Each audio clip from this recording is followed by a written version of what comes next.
So the minimum between 59 and 209 is 59. So shortage is only 59.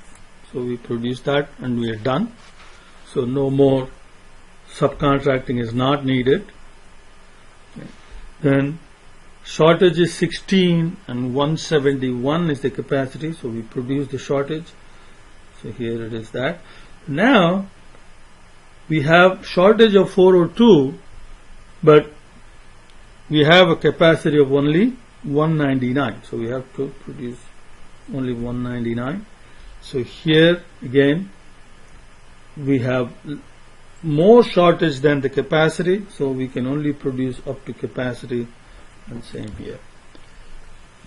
Then subcontracting, SC subcontracting is simply shortage minus production in OT.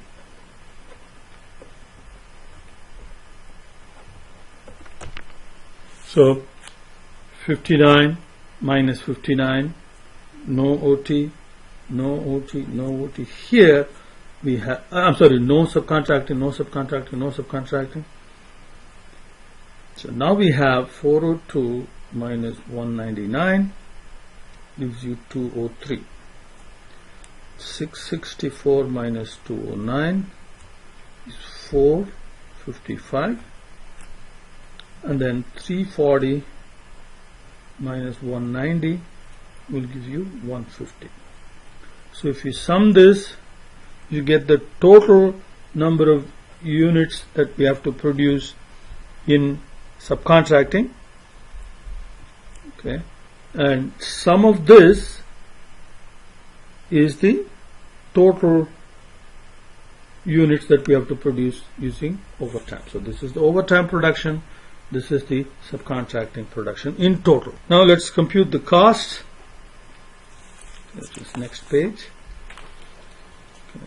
So here we can compute the regular wages in terms of workers, but unlike Chase, you have a constant level of workers, so the number of workers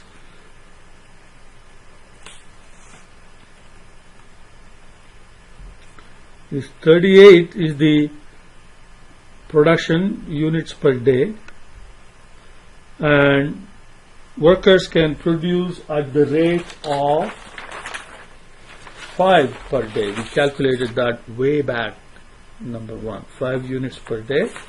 So if you divide that by 5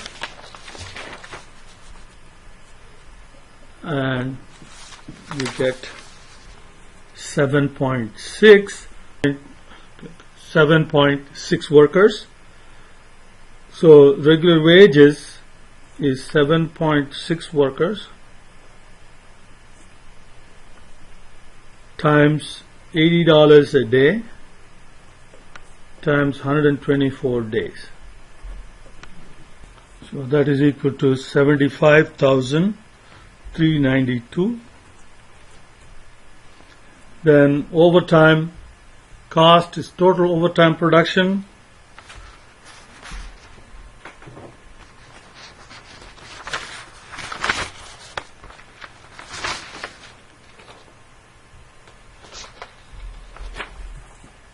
We have 675 units, so that is 675 times, remember we calculated the overtime production cost per unit in problem number 4, so that is $24 per unit. So $24 per unit, so that will give us 10,800. Subcontracting cost, subcontracting total is 808. So 808 times the cost of subcontracting production is given in the problem, and that is equal to $20.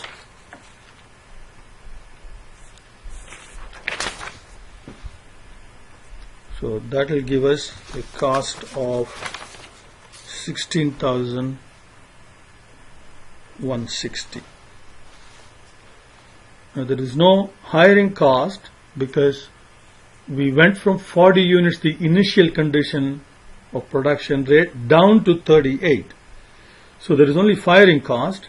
So that will be 40 minus 38, okay, times 600. So you get $1,200. So this is safety stock, 20 units, times 6 months times $5.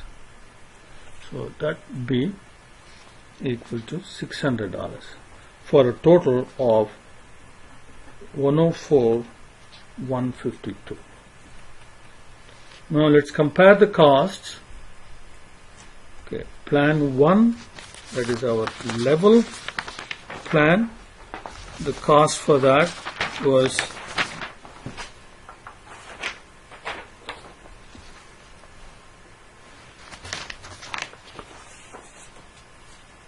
this. So 99,200, and then 3,000 for hiring cost and 10,000 for carrying cost, gave us the total of 112,200. The next was Chase plan.